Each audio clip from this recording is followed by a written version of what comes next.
Okay folks, here is the seat trim on the CL. That is a bit fragile, it's a bit broken, maybe the little rod and the button's missing. No idea how to fix it, and it's just a bit, and you're like, nobody breaking one will sell me one because they always break in the same place. They break here, and they break here because people have no idea, like most of the things on this car, how, let me move this a little forward. People have no idea how things come apart. It's so over-engineered, people just don't expect certain clips and latches and all sorts of stuff that you just don't expect. So down here, let's see, I've had a sticky debris to try and hold it on for now. That slots into the back of that. And as you can see, it's very, very much broken. And up here, this is just a regular clip. Lose this thing. So it just kind of latches into there. With the other one, which is also typically very broken, and that's why it's quite difficult to find these secondhand. But fear not, it's actually not that expensive from Mercedes. So as you can see, here is the clip that is not broken. This is a brand new part from Mercedes that I bought in 2021. And I'll tell you how much it cost in a moment, because I've got the paperwork right down there. And that looks a bit familiar, because that there comes with, and is this part here. So, and actually it might be easier to use the new one, because it appears that that is how these end up getting broken when they're removed. People give them a yank and they come off. So we'll probably just refit the new one.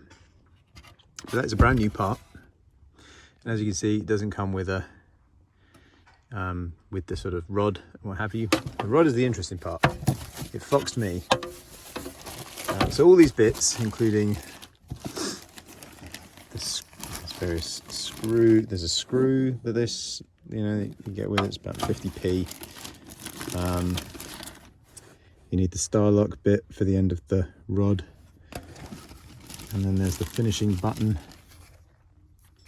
here, and there's a washer. So to be honest, all of these bits together came to about 40 quid. It was no big deal, until I realised that on my vehicle, the rod part, which is a bit difficult to show unless I get you right down here, the rod sticks out of there. That hole is supposed to have a rod in it, and that is also what breaks. So that did catch me out, because that was another 40 quid or 30 something quid or whatever it was. Right, let's put you down again. And that part is not in that bag. That part is this. And I will give you all the part numbers in a moment. But that goes there. You can see the little two fingers on the right hand side pointing out. So you just got to remove this seat belt with a big Torx, and then just replace this part. So I always thought this bit was the pin was separate, but no, this is the part that's supposed to stick to the vehicle. It's supposed to stick to the seat, and then you apply the rest, line it up, put the Starlock on, and it shouldn't come off, which is probably why all the second-hand ones are broken.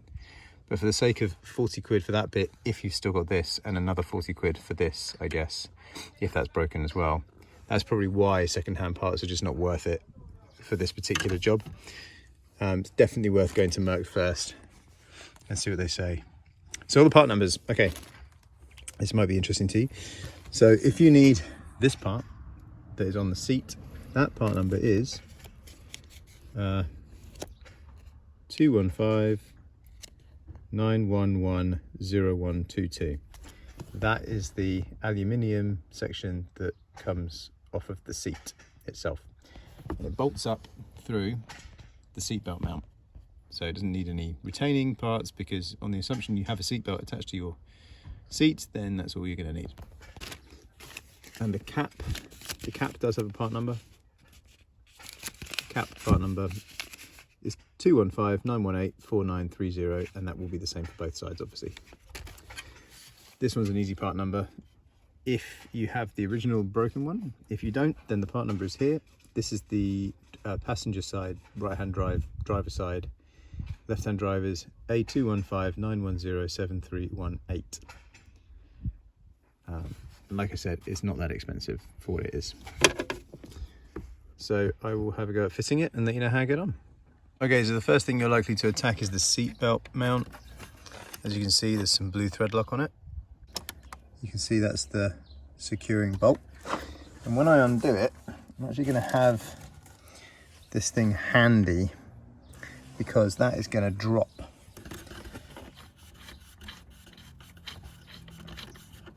So if I undo that, it's the old one. So the hook that you see here goes through that part, the hook on the seat belt itself, and you need to just line that back up. You can see what is going on here. All in the name of helping you out, YouTube. Right, there you go, that's now threaded. So the new part is installed. You saw how quick and easy that was. Anybody could do this. And then we just wind that back up. Right, there we go.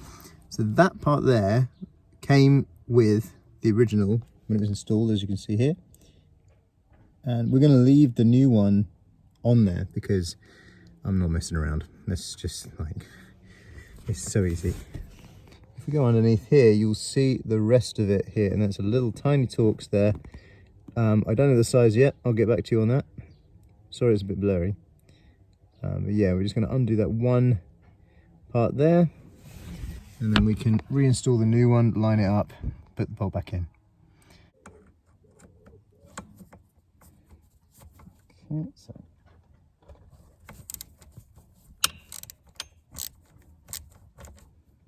okay, so this is the new one on. Well, lining it up anyway, as long as it's in the right place. It's a bit fiddly. Spin this around. But you got to line up the rod from in here, and then that clip is going to clip into the slot. You can just see it where it's going to clip to, which is going to be fine. But given that they always break when people take them off, I'm going to be a little careful. Okay, so far we are winning. You do need two hands for this. You'll notice that the fabric has gone underneath, which I think it's meant to. Also, this top corner, you need to lift up the seat bolster to get it underneath. And then this comes home. Yeah, and there you have it, folks. It's lined up. We just got to do that one up under there. Okay, folks, so I found out where the washer goes, and it doesn't go this side. It goes the other side, so that this pushes flat against the washer. So that pushes flat against the washer. You put the star lock on, put the cap on. So the washer actually goes somewhere around there. You can't see it. Oh, you can see it. It's that silver strip, more or less, in the middle. This probably isn't very helpful. I should have done it right to start with, but the washer goes on the end of the rod, then you put this on, and then you fit the star lock. So you've got to get the star lock in place. I've got a socket here. There we go. And then you need to give the socket a bit of a tickle with a hammer.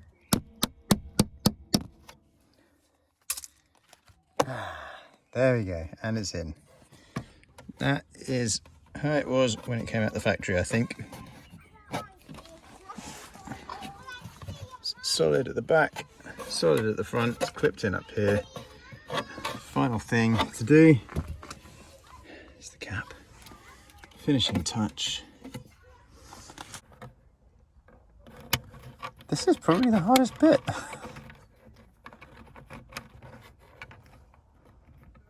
Okay, that looks good. Wait for it. Ah, lovely. Completed, fixed, finally.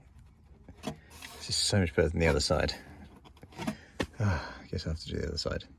Well, I hope that was helpful. If you made it this far, well done.